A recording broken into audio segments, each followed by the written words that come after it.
it's starting to become super obvious in the opposite direction of a kid that's homeschooled versus the Hmm. kid that's public school. Like the homeschool kids looking you in your face, good conversation, shaking your hand, good manners, versus the public school kid kind of hiding in the phone, not making eye.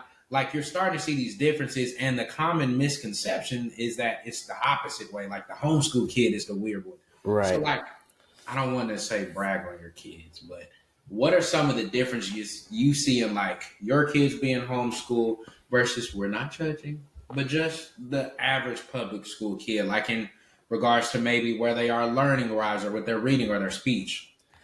Right. So I think that's a very good question. It's actually somewhat, it's very layered, right? Because it's not only the education, and kids, when they're homeschooled, they have more that one-on-one interaction.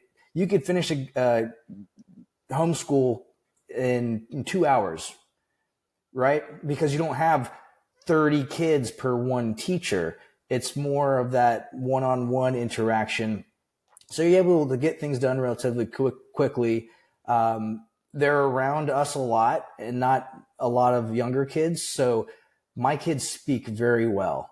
It's great. My oldest son was speaking in like complete sentences when he was 2.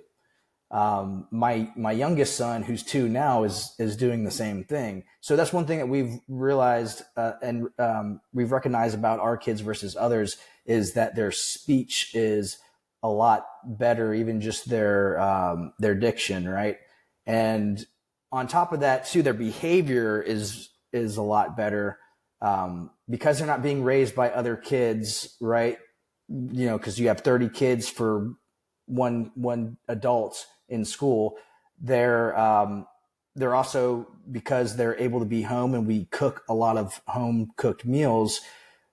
They're not eating processed foods. They're not messing up their guts, which are a huge factor in your kid's behavior, is actually your gut. And if they have behavioral issues, most likely it's because they have gut issues, and you heal those gut issues and they're going to start acting better. So they're not like, our kids aren't hyperactive. They're not crazy, bouncing off the walls. They're very well behaved, good mannered, well spoken.